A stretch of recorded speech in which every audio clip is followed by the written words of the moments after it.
we will invite our moderators for now, Mas Gio. Hello, Mas Gio.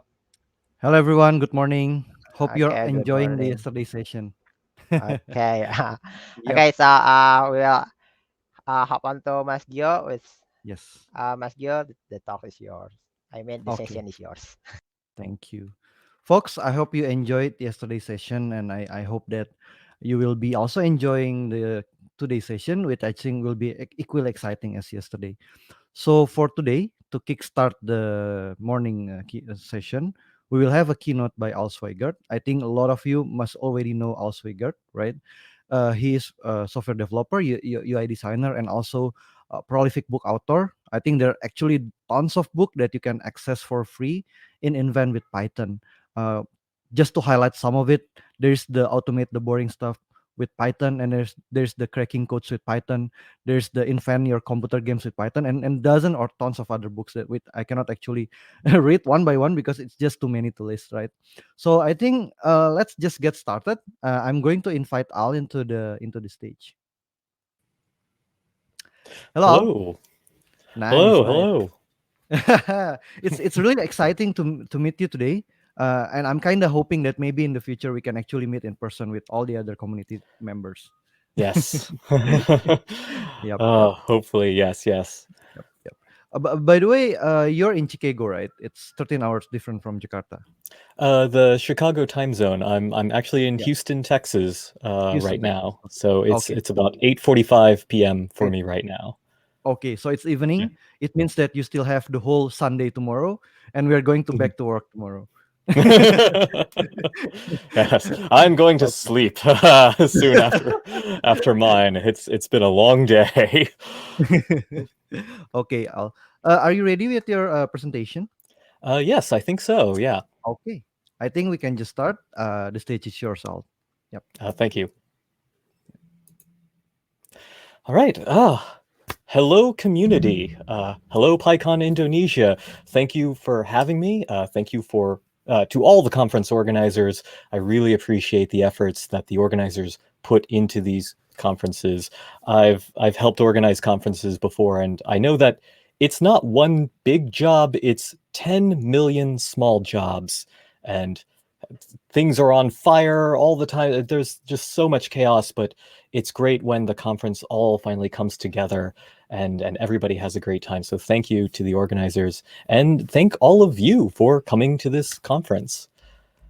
I'm Al Sweigart. I'm mostly known as the author of this book, Automate the Boring Stuff with Python, a book for complete beginners, which is available for free online under a Creative Commons license. Let me tell you about myself.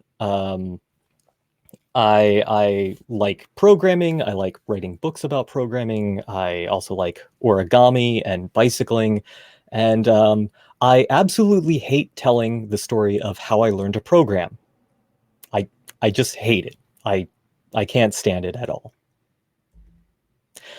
When I was in elementary school, a friend of mine found a book on programming games in a language called BASIC.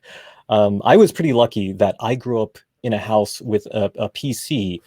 Um, of course, back then, computers were pretty slow. They typically only had about 700 petabytes of RAM and a 12 gigahertz quantum CPU, and the hard drive was only big enough to store, 3 or 4 simulated universes. This is a typical computer from the 1980s.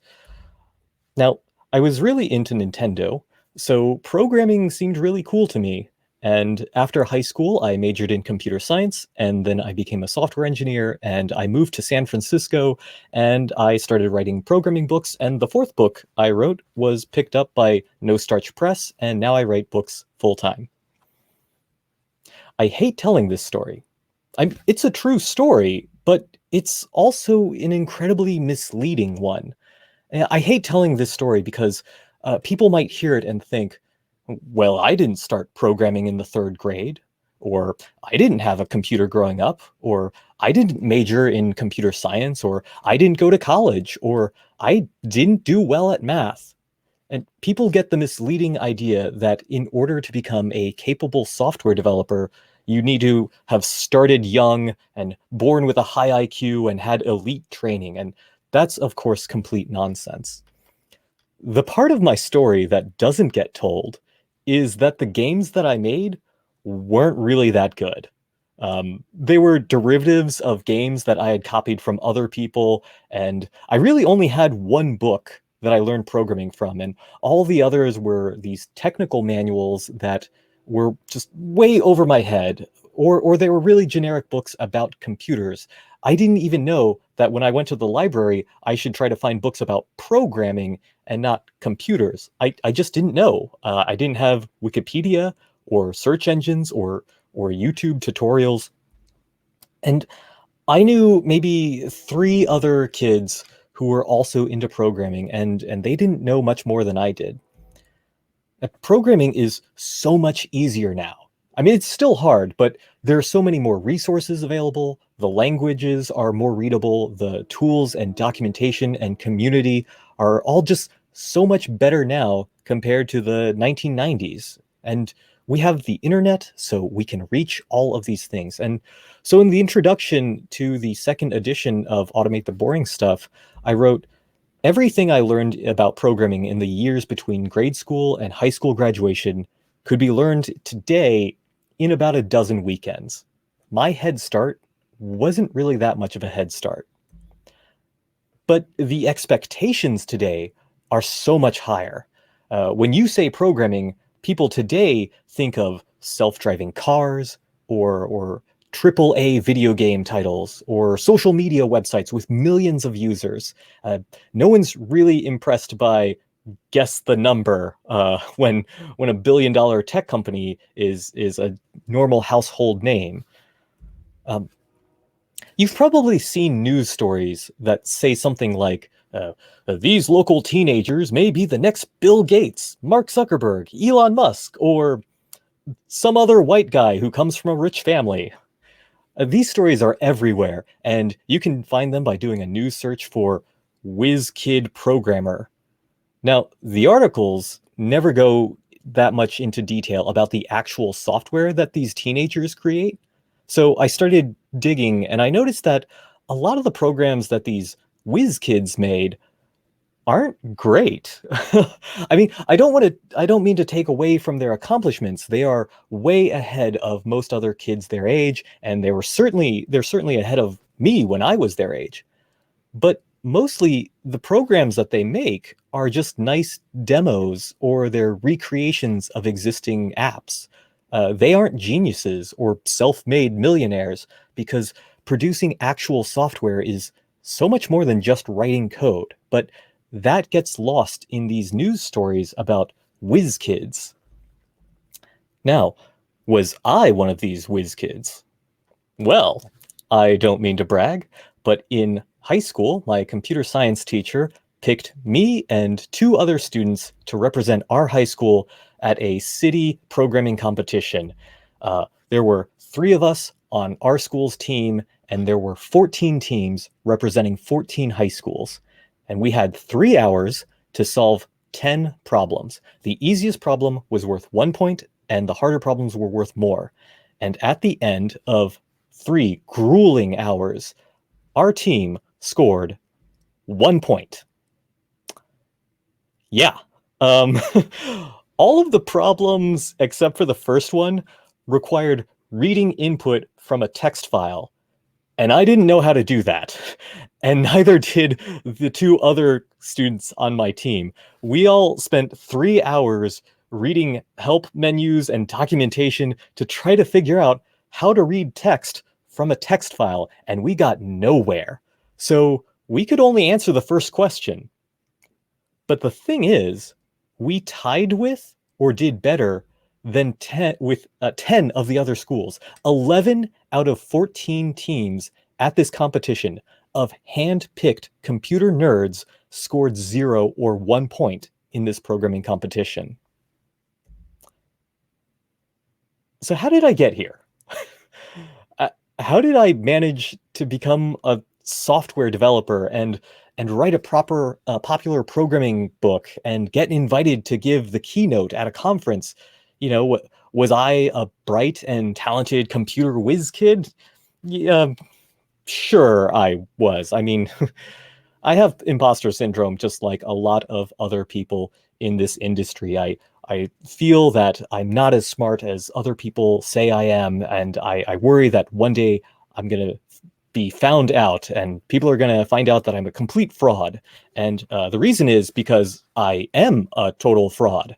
You know, I wrote this book and now people think I know what I'm talking about and I don't. And I'm just making it up as I go along. But that's fine because I'm pretty sure I'm going to be able to get away with it for the rest of my life. You know, I could even admit what a fraud I am here in my keynote and people still don't believe me. So, I mean, how did I get here? I was lucky. I was lucky to grow up in a house that had a computer. I was lucky to have a friend who also grew up in a house with a computer, and he showed me that basic programming book that luckily the school library had. I was lucky that I had free time and no pressure, so I could just explore programming and have fun making these pretty bad video games. I was lucky that no one got in my way. No one ever took a look at me, at my skin and my face and said, I don't think you'd be interested in programming. You know, I was lucky. And luck can strike anyone, but it can't strike everyone. So on a lighter note, I don't like putting pop culture references in my talk because, well, frankly, it gives away how old I am. But as a kid, I had a VHS tape. I had a Blu-ray disc of this one science fiction movie from the 1970s. It's called Star Wars. You've probably heard of this. It's a really quotable movie. You know, may the force be with you. If you've ever heard that, it's from this movie. Anyway, there's a scene where a space wizard is teaching his apprentice how to use a laser sword, and he puts this helmet on the apprentice so he can't see, and then he tells them to block shots with the sword using his magic powers instead of his eyes. And he does, he pulls this off. But then this other character, he says, well, I call it luck.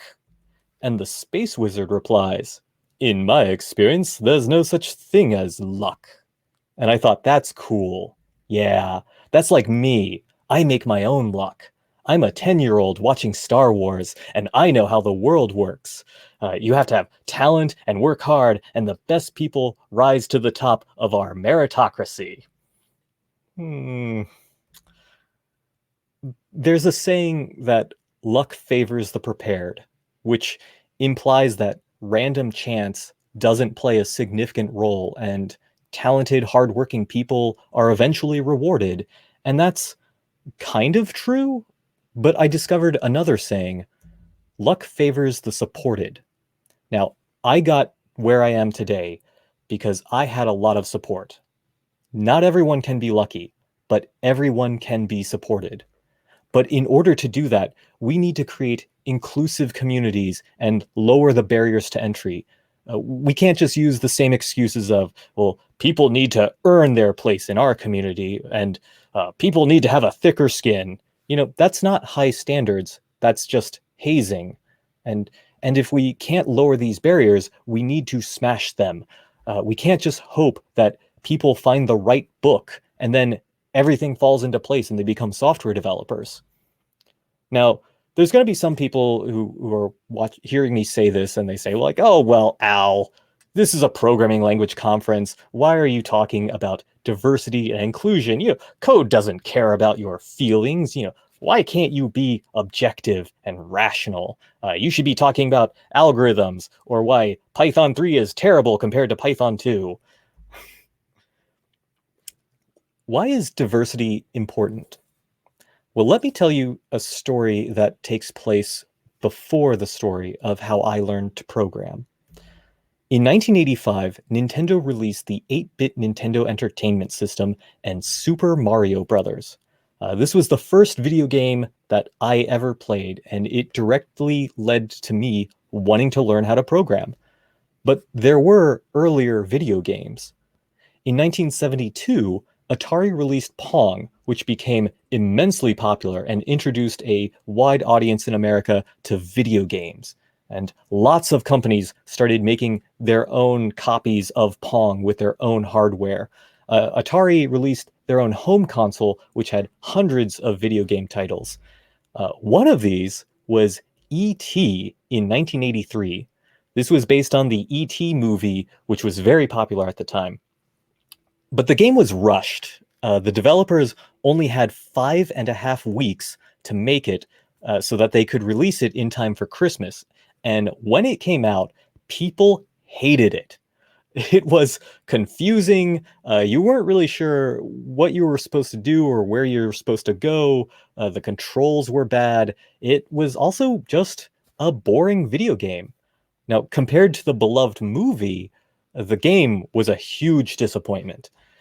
Not only that, E.T. is often cited as one of the worst video games of all time and one of the biggest commercial failures in video game history. And this was a bad time for video games as an industry. With so many companies making cheap knockoffs, consumers were getting tired of expensive hardware and lousy games. Revenue for the industry fell from a peak of $3.2 billion in 1983 to $100 million 2 years later. That's a 97% drop. This was the video game crash of 1983. Arguably, what saved video games in the 1980s was Nintendo. Microprocessors were more powerful and could support better graphics, but Nintendo's success was so much more than that. It's a bit of a game design cliche to explain how the first level of Mario teaches you how to play Mario, but it's such a great story that I have to go into it. Okay, when you start playing, Mario begins on the left facing right, and this makes it obvious that you're supposed to go right. Every Mario level is designed to go from left to right, so when you always know what you're supposed to be doing to make progress. Now, as soon as you go to the right a little bit, you find a flashing question mark block, which grabs your interest. You want to go to that block. But then you encounter your first enemy, which is this angry-looking mushroom with feet. If you run into the angry mushroom, you die, but that's fine because you start again at the beginning and you really haven't lost much ground. Now, shortly after you hit another question block, a mushroom pops out of this. Now, this mushroom moves to the right, falls off a ledge, bounces off a green pipe, and then changes direction back towards Mario. And so this means that you're almost guaranteed to run into it. Even if you confuse it for another enemy that you're supposed to avoid, you're most likely going to touch the mushroom and get the power-up.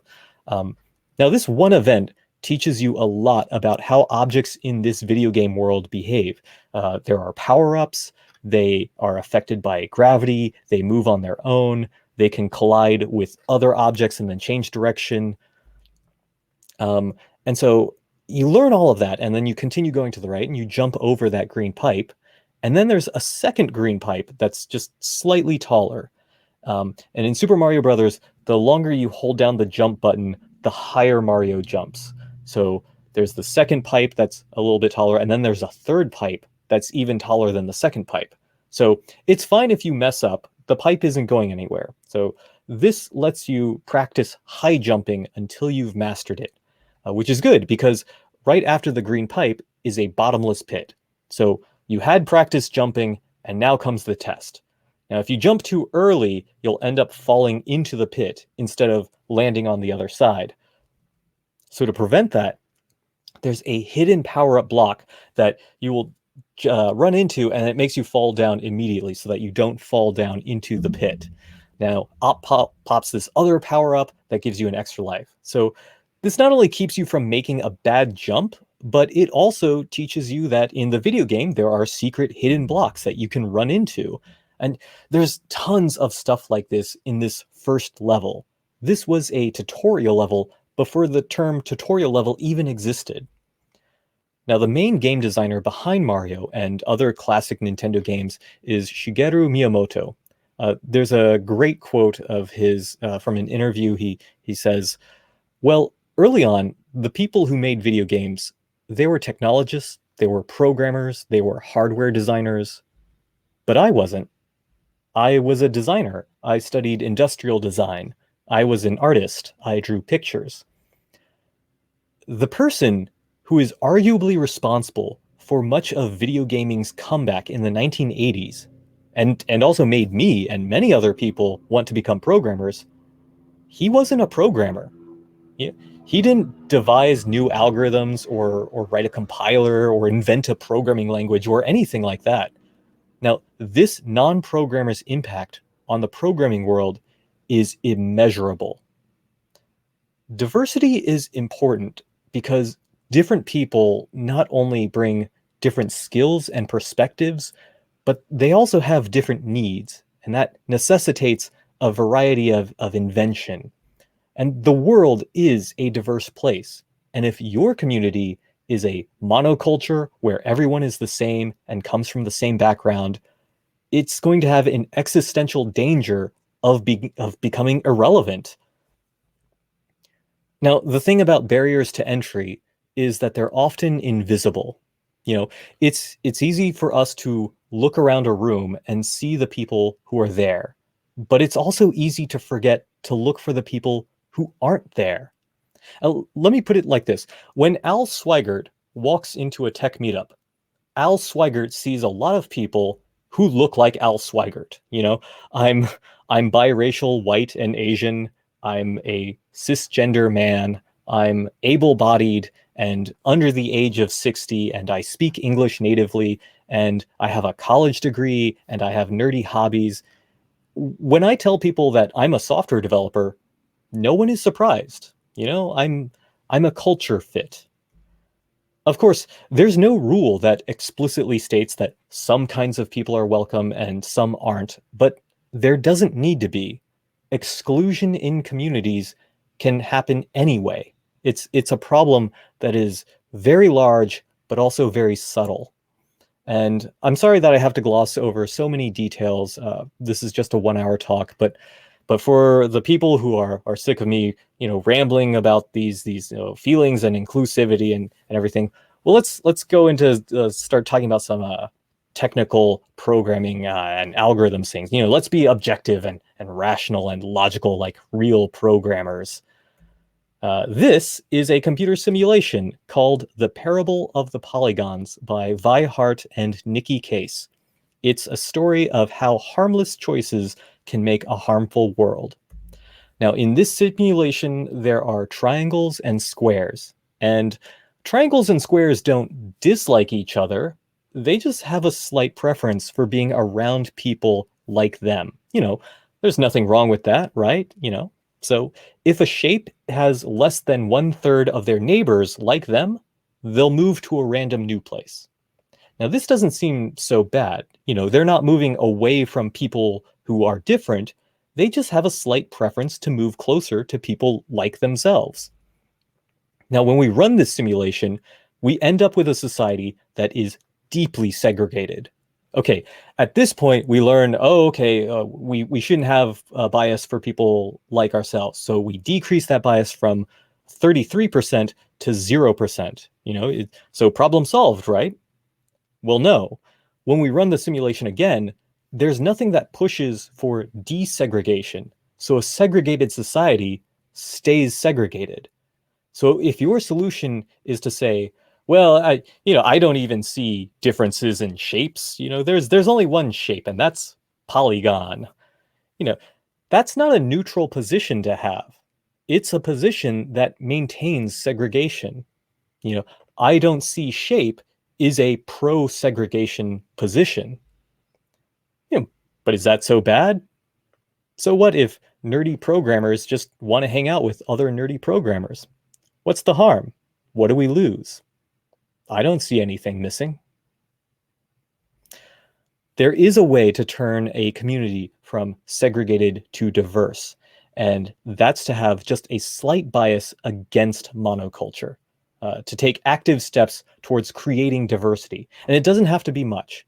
If we set the simulation so that the shapes want to move, if more than 80% of their neighbors are like them, we can completely undo the segregation that previously took place.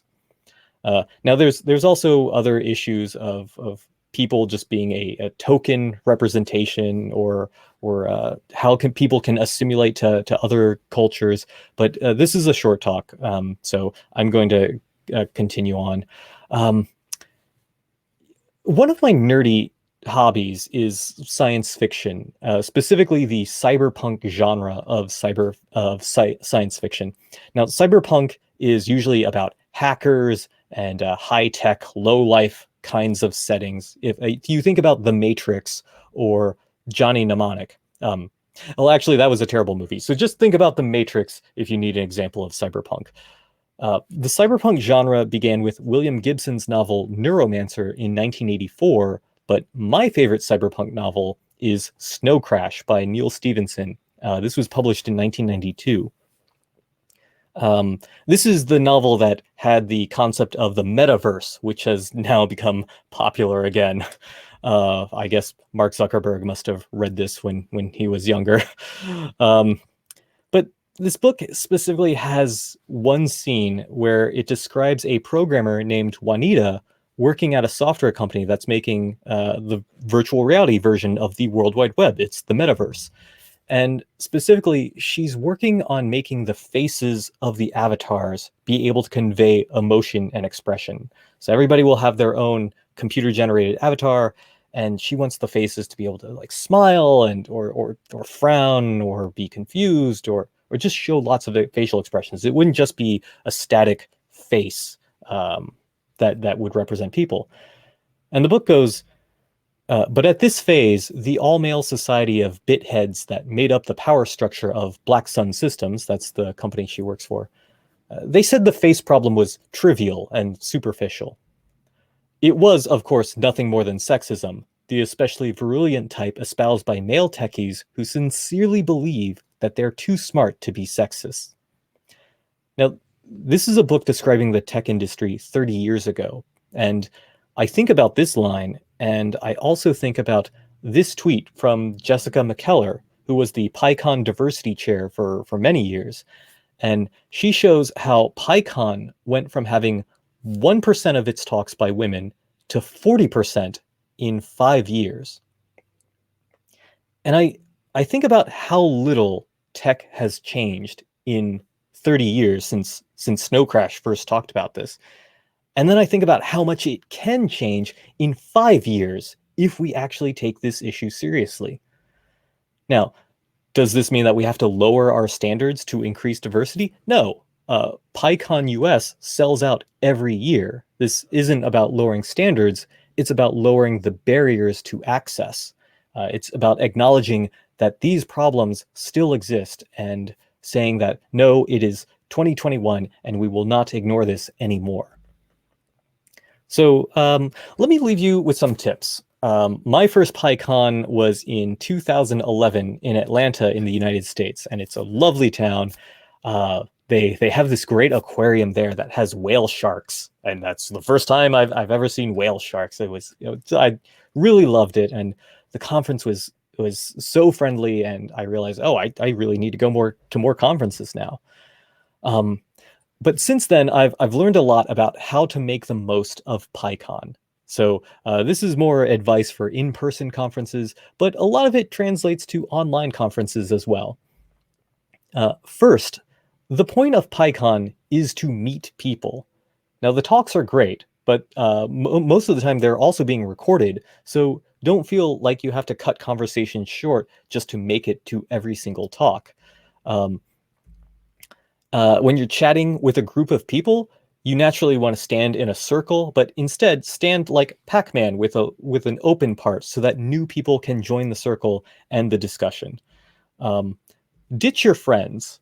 You'll make lots of friends at PyCon, but you don't necessarily want to hang out with them. I like going to PyCon because I see my friends from across the country, but I always remember that I should spend time talking to new people, that I should meet new people and get to know them. Next, you don't want to eat alone. Conferences will usually have lunches or dinners. You should go to those. There will often be a PyCon hashtag on Twitter, and you can just follow that for discussions of if people are just going out to eat somewhere, or what plans they are, and ask if you can join them, or find other people who are asking about dinners and lunches and ask them to join you. Business cards. You remembered to bring business cards, right? It's fine if you didn't. I usually just make a text file on my phone's screen, and then I let that has all of my information on it. And then I let other people just take a picture of my phone, so then they know how to contact me. But as far as business cards, I usually just order the smallest amount of cards. I know it's cheaper if you order 100,000 cards, but trust me, just order the minimum amount, because by the time you hand out some of them, you're going to want to change them, and then you have all of these useless business cards, or maybe your phone number changes, or something like that. Make sure that the business card is white, so that people can take pens and then write down information about you, and also only have public information about yourself. Somebody should be able to take a photo of your business card and post it on the internet, and you can be fine with that. So I don't have my home address or my phone number on my card, so I don't care who ends up with my card. I can just hand it out to everyone, and I feel safe about that. And when you get business cards from other people, you should quickly write down sort of the circumstances of who they were, and that way you can remember that person later. Usually after PyCon, I'll come home and I have 20 or 30 business cards, and I can't remember who these people are. So usually I'll just say like, oh, I met them on Wednesday and we talked about this. They work at this company. Ask them a question about this later. And that just helps you remember who all of these people you're meeting are. And do follow up.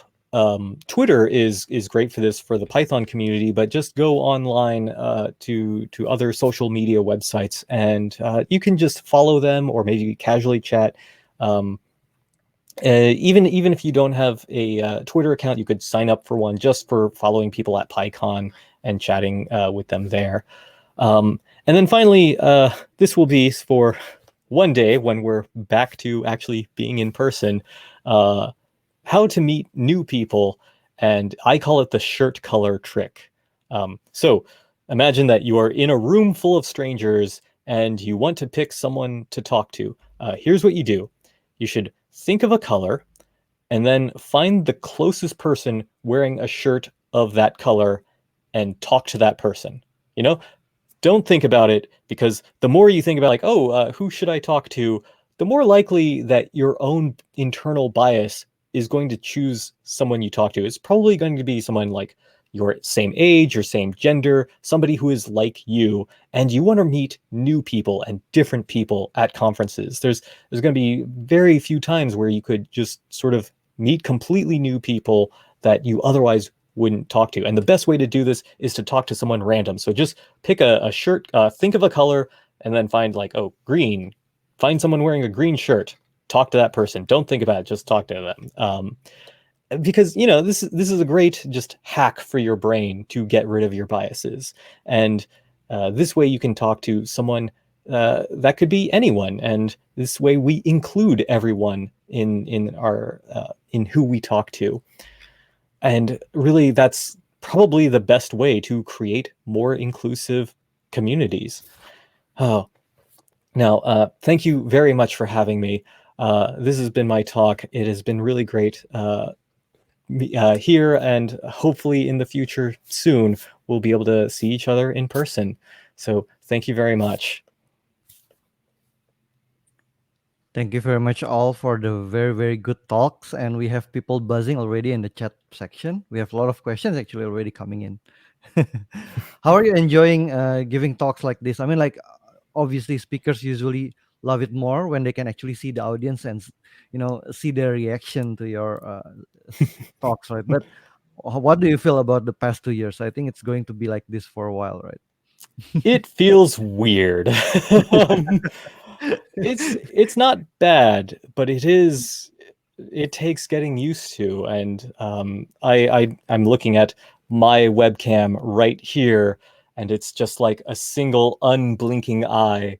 And I just have to pretend that this webcam is the people that I'm trying to talk to in the audience. and it's very strange. And sometimes I worry, like, oh, do I sound weird, or something like that? But I think it's worked out well, and I think it's also really nice because even if there isn't a global pandemic happening, this it's really nice that, here I am. It is completely dark outside for me right now, but at the same time, I can be here with all of you to have this conversation. Yep, yep. I think that's one positive thing about it, right? Yeah. Okay, so we already got a lot of questions coming in. I'm going to be picking up like the questions, and then maybe you can help answer the question. So I think the first one is from Andi Dinata. This is not a question but a request. Maybe you can give some message to parents and teacher. I think we have a lot of teachers right now also watching this session. Maybe you can give some, some statement, encouraging statements to them about coding lessons to students. Oh, yes. So I would volunteer for a kids coding class on Saturday mornings. Usually we would just have maybe about, it was very small classes. It would be about 10 to 15 kids, and we would use the Scratch programming language, which you can find at scratch.mit.edu. It's really great. It's free. It's available in multiple languages, and it's very graphical, and it's a lot easier to use, especially for young children who aren't very good at typing. And so typing out Python code might be too much for them, or it takes them a long time, and they get frustrated with that. But I really like Scratch. But mostly I just also like teaching kids a lot because kids haven't already convinced themselves that programming is impossibly hard. And when I tell people, they're like, oh, I'm a programmer, I'm a software developer, they think like I've just told them that, I'm a surgeon, or like I'm a rocket scientist, or something like that. And programming isn't, there's a lot of different levels for it, and getting started with programming is pretty easy. Um, and I think a lot of adults and a lot of parents have anxieties about programming, and they think like, well, maybe my children can learn this, but I'm too old. And you're really not too old to start learning how to program, especially today with languages like Python. Python makes it a lot easier to get started. And of course, you could spend years and years and years studying different programming languages, and get a PhD in computer science, and everything. But really, if you just want to have fun, or maybe write a small useful program that can automate some boring task, um, it, anybody is really capable of doing that. You don't have, that in my talk I say, I started learning how to program when I was really young, but you don't really need that, especially today. So I just want to tell, parents and teachers, that, you yourself can learn how to program and then teach those skills to your students. It's not something that is incredibly difficult. You can just look, if you have questions, you can just use Google to find out the answers. Professional software developers will Google questions, just dozens of times a day. When I had a job at a software company, I was constantly looking up stuff online. There's just too much to programming for any one person to know all of it. So don't feel like you're cheating, or that you're somehow failing if you have to constantly look up things on on the internet. I've been programming for 20 years now, and I'm still making bugs and making silly mistakes and things like that all the time. Um, Hopefully, maybe after 30 or 40 years, I'll stop, but I'm not sure about that. I think googling for answer is the story of my life, all. Yeah. It's story of everyone's life right now. Okay, so we got one compliment, one appreciation from Setia Budi. He wants to thank you about bringing the automate the boring stuff with Python. It really means a lot for him in his journey with Python. So thank you Oh, once again. wow. Thank you. Yeah, I think when I first had the idea for writing this book, I think it was maybe 2012, and there were a lot of news stories online at the time where they said like everybody should learn how to program, and I thought, well, why? Why everybody? Not everybody has to become a software engineer, but let's think about if everybody did know how to program a little bit in Python, what would they want to do? It's like, well, they could update their spreadsheets, they could do web scraping and pull information off the internet. And I thought, like, it'd be great if there was just a book that covered just the basics of programming, and it skipped all the algorithms and all of the computer science things, and it just taught really practical things. And so I wrote that book, and it was the fourth programming book I wrote, but it was the first one that was actually published by a publishing house, and it really took off.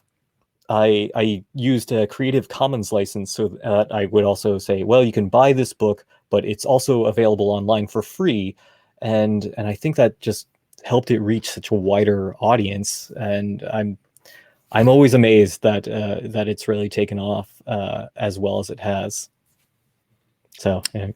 Great. Thank you. It's Very really great. great to hear that my work is helpful to people. Okay. The next question I actually got from Ridwan. This is actually also, I also have, feeling about this because I also feel the same way during my university days. And I'm pretty sure that I also have a lot of friends who are feeling this way because whenever you're going to class and then there's the lecturer, right? Most of the time, the lecturer are quite strict about programming. Maybe because they're already an expert, but people in the room, most of them actually maybe only started in the university, right? So it's kind of difficult for someone who haven't code to transition into someone who should be able to understand what the lecturer is saying. So do you have some tips about this?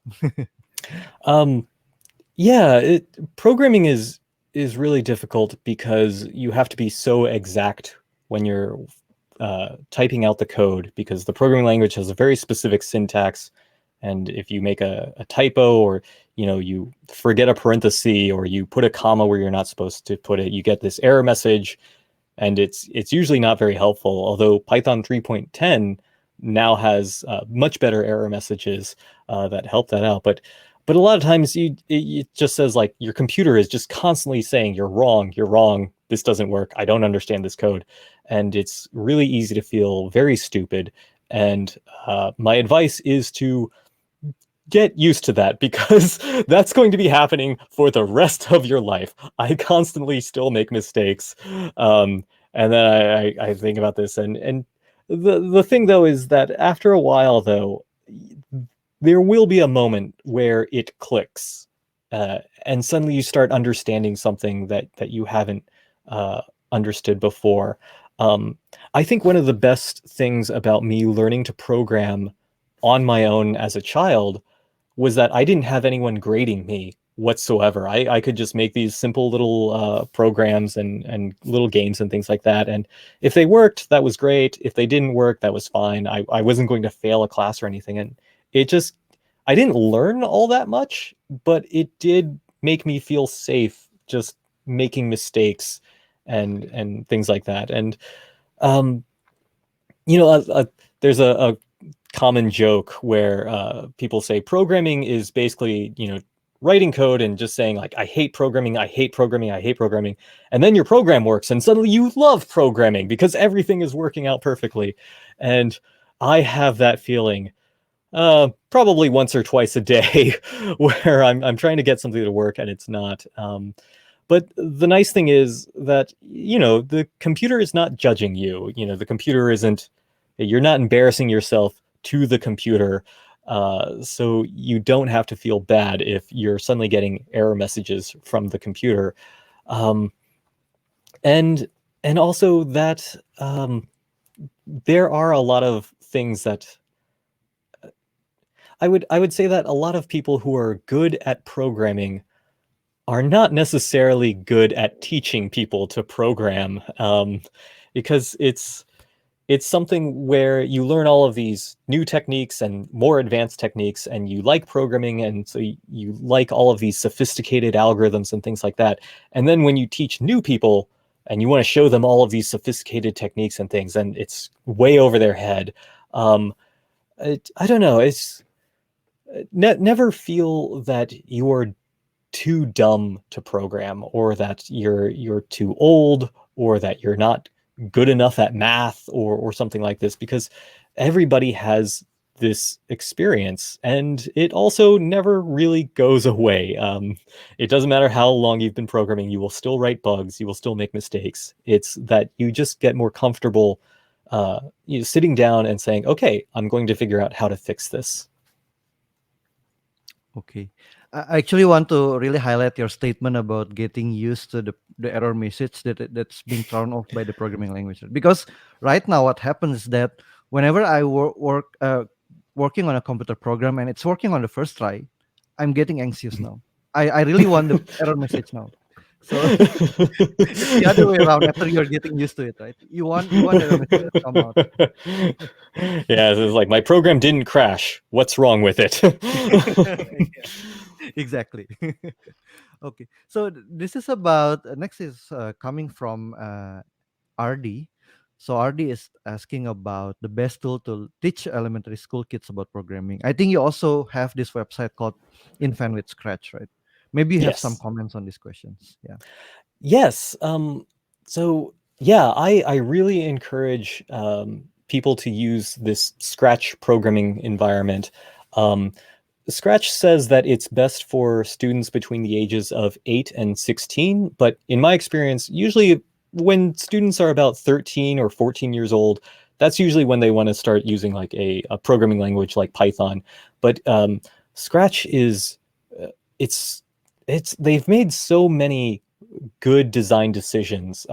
For one thing, in a lot of programming languages, if you mistype something, you'll get an error message. But Scratch actually doesn't have any error messages. There's never a time when the program will just like pop up and say like, this doesn't invalid syntax or something like that. So it really takes away that discouragement. And the block Scratch is the sort of, it's the main programming language that invented that concept of having these code blocks that can snap together. And the really nice thing about that is that you can never make in a syntactically invalid program, because the blocks only fit together in a certain way. So it becomes really obvious what works, or if you're trying to assemble this in the wrong way, because the blocks just don't fit that way. Yeah, so I have a book that I've written on Scratch that you can find. You can find all of my books for free online at inventwithpython.com, even my non-Python books. And then I have a website, inventwithscratch.com, which I have these video tutorials. Unfortunately, they're for an older version of Scratch, and I've been meaning to update them, but hopefully I can update them sometime in the next few months, although I've been putting that off. But Scratch is very much a great tool, especially for younger kids. And there is also something called Scratch Junior, which is even it's more limited than Scratch, and it's for even younger kids. I think they usually say from 5 years old to 8 years old.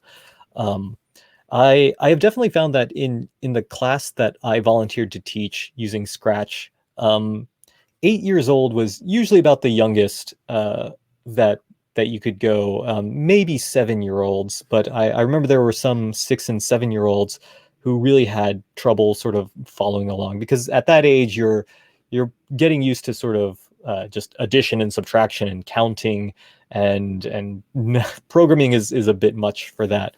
But really, as far as when to make the switch from Scratch to Python, I would say maybe 13 or 14 would be a good age. But really, if the child wants to learn Python, then go ahead and let them learn Python. There's as long as they're excited and they want to do that, there's no reason that they couldn't start. Yeah, so I highly recommend Scratch, and I later on for making games in Python, Pygame is a very good graphics game engine for Python that you can use to make games. But even just making text-based games can be fun. I have one of my latest books is the Big Book of Small Python Projects, and you can also find this on inventwithpython.com for free. And it just has the source code to a lot of small Python video games that are all text-based. And that's usually nice because when the source code is in text and the output of the program is also in text, you can sort of see the cause and effect relationship. You know, if you see some text in the output of the program, you can find the print function call that produced that, and you can say, oh, okay, this code made this happen, and this code made this happen. And it's I know I've tried to learn Unity, the video game game engine, and it just kind of seems like magic, because I'll go through the menu settings and change this thing, and then something brand new will happen, and it's hard to understand what exactly that I'm doing sometimes that causes these new things to happen. So Python is just such a great first programming language to learn. But you know, for much younger kids, you know, from about 8 to 13 years old, I would highly recommend Scratch. Cool. So I think I'm getting that you need to spark their interest first, and then once they are Yes. getting into it, they can actually make the transition into more text-based programming language. Right? Yes, Like, and Scratch is really good about that, because you only need a few code blocks together, and then you can click the start button, and they can immediately see what they've done and how that's making changes. So there's they don't have to like start writing out a whole lot of code and then click run and then go to a different window and then find that and then like go back to and change their code and everything. Scratch has a much shorter feedback loop between programming and seeing your program actually run. Great. Okay. Next we have this. Oh, sorry. This is quite long, so maybe I'll read it for you from Miranti. Many recruiters ask candidate to write a difficult algorithm, which in reality you can actually use libraries to do your job. Do you think that practice is still relevant? If so, to what extent it is useful? I have a sort of controversial opinion about this. I don't think anybody in the tech industry knows how to interview software engineers. I don't think we understand how to evaluate talent. And in the early 2000s, it was a popular trend to ask riddles, like these logical puzzles. It was like, how many golf balls can you fit onto a bus? And then yours, or how many gas stations do you estimate are in North America? And I guess the idea was like, oh, you can see their thought process, but they didn't really actually tell you, like, is this person a good software engineer? Are they easy to get along with? Can you give them instructions and they'll know how to help themselves, or they'll be able to help other coworkers? And we didn't really understand how to do that. And now we don't ask these like puzzle riddles or anything like that anymore. That, I think Microsoft really started that trend, and then everybody copied Microsoft. And then once Google hit a high point, Google would ask sort of these algorithm questions. It was a lot of things from freshman year of my computer science degree, basically. And so it's like, how do you reverse a linked list, or these other algorithms? And it's, I mean, you know, if you can answer this question, does that mean you're a good software engineer who can reliably create software products? Maybe yes, maybe no. If you can't answer that question, does that mean you're a bad software engineer? Maybe yes, maybe no. I think there is definitely the set of skills that you do need to interview for a software job, and then the set of skills that you need to be good at a software job. And those aren't necessarily the same thing. So unfortunately, it might be a very good idea to just practice these sort of algorithm questions, just so that you can get a job and then never use those skills again, because you'll just be using a code library to do that. You know, I think the only reason that I know how to do quicksort and merge sort right now is because I recently have finished writing a book where I describe that. Otherwise, like, oh, well, I learned that in school, but I never use that. You know, I call the sort method in Python, and it does all of that for me. And which is a good thing, because it saves us from having to do all of this tedious work. I mean, I I I try to tell people, people say like, oh, Python is a high level language and it does all these things, and C is a low level language. But when C first came out, it was considered a high level language because assembly was the low level language. And so we keep building up these layers of abstraction, so that the languages can do more. And that's actually a good thing, because more expensive than anything is just the software engineer's salary. So if you can shorten the amount of time it takes to create software, that's a huge savings. It doesn't matter if it's maybe a little bit slower than if you had programmed in assembly or something like that. Remember, we are creating software to make lives for humans easier. We're not, creating programming languages to make the computer's life easier, by making the software engineer's life more difficult. I am incredibly in favor of just using existing libraries, using high-level languages or frameworks. Unfortunately, in order to get that job, you might have to actually learn learn these like small algorithms that you never actually use on the job itself. Yeah, I think we're still in the like maturing process right now. There are a lot of different opinions about this, but I get your point, and I think it's a valid, very very valid point of view. I think. Yep. We got one compliment from Intan. So she's talking about the first book about Python. I think she doesn't actually mention about which books, but she feels that this feels like an online fan meeting with Sweigart. So oh wow, thanks. Hopefully it can become offline, right? Later. Yes. Soon, that would be very nice. I'm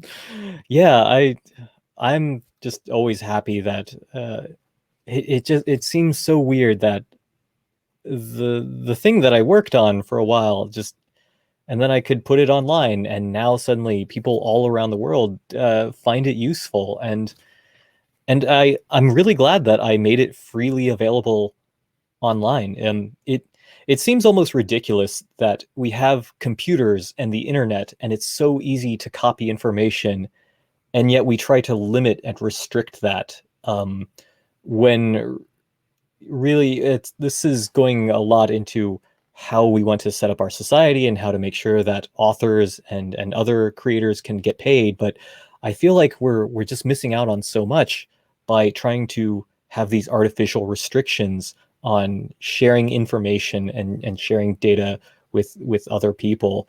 Because for my website, inventwithpython.com, I pay about, I think, like $12 US a month. And that $12 lets me share this book I wrote with tens of thousands of people every month. And it's really incredible. Like you couldn't do that 100 years ago. You would need to have a large amount of printing presses, and you would need to have a large staff and people delivering this. And I'm just somebody with a website, and I sat down writing a book about this programming language, which is also free. Python is open source, and you can just download it from python.org and get started with it. And I see a lot of potential for being able to share information like this with other people, and I'm really glad that I got to be a part of this. Cool, great. So I think I'm going to pick one last questions because the session is almost over. This one is from Irfan. I think you did mention about lowering the barrier of entry, but I think you're mostly talking about the offline meeting, right? Do you have some kind of a guidance for the community as a whole, right, for this one, so that we can actually lower our barrier of entry? Yeah, I think there have been a lot of PyCon talks about this topic of diversity and inclusion. So probably going to YouTube and finding these and searching for PyCon talks, or going to I believe the website is pyvideo.org, which collects all the videos from different PyCon conferences around the world. You'll be able to find these. The Python community is is really special. There's no other programming language that is really just created and maintained by people. Usually, you have C# is from Microsoft, and Go is from Google, um, and Java is from Oracle, or it was Sun Microsystems, which is now owned by Oracle. And so usually you have a lot of large corporations who are the backers behind a lot of technical communities. But um, I believe the Rust programming language is by Mozilla, which is a nonprofit organization, but I don't think there's really anything quite like Python that has grown to the size of Python, that has just the Python software foundation, and people just coming together to work on it. And that's really given them a different set of priorities, as far as, not really how much profit can we make from this, but how can we include the most amount of people from this? How can we reach more people? And I remember after the first PyCon that I went to back in 2011, I thought, like, well, this was great. I should go to more conferences. And so I went to other tech conferences, and I realized that they really weren't that much as fun, and I didn't meet so many people there. Usually it was like a lot of companies that wanted to sell me products, or they thought that I was from a company and my company could buy products from them, or something like that. But PyCon is really different in that you can go there and just meet people, and I've made a lot of friends through PyCon, and I'm really excited for next year, because PyCon US is again meeting in person again. So that's it's going to be the first time in a couple years that I've seen a lot of my friends. So yeah, essentially just follow the examples that a lot of people in the Python community have, as far as inclusivity and lowering barriers of entry. And you can probably find a lot of their talks at pyvideo.org if you just search for that topic. Great, great. Thank you very much, all. I think we had a very, very good session today, and it's nice to see your talks today, and I'm sure everyone's also. So let me get back to Dima. Let me invite Dima again on the screen. Hi, Dima. Okay, hello. Did you Hello. enjoy the talk, Listening. Dima? Yeah, yeah, I'm very enjoying the talk. It's really amazing how the online PyCon in Indonesia is really it's really giving us a chance to invite really really amazing speakers in the past 2 years, because Well, thank last you. years last years we are focusing on Python as a collaboration, so we invite our two Python core developers, Marietta and Nina, and this year we want to encourage people to use Python everywhere, so we are having a more diverse keynote speaker. So the last day and this day we have a very very amazing, and thank you so much for all to come to PyCon Indonesia. So it's really really an honor for us. Oh, thank you. Thank you. Yes. Yeah, I really, really hope that we can meet in person. Maybe if we have a chance, either that we go to the PyCon US, or we hold an offline PyCon in Indonesia and you can come to us. Thank you. Yeah. That Dima, would be maybe we great. can actually ask everyone's Yeah, help that's right. for filling this form, right? Yeah, that's So right. yeah, So yeah, for you guys who we know that the speakers in PyCon is really really help us. So if you want to give the words to your speakers, just go to pycon.id/thank you speakers. So your words can be forwarded to each of the speakers. Okay. Thank you so much for Mas Gio and all for the amazing keynote sessions. I think right now you all can go to the next session talks, which will be start in 10:50. Thank you so much all. okay. Thank you Thank so you. much, everyone. Have a great day. Bye bye. Have a great day.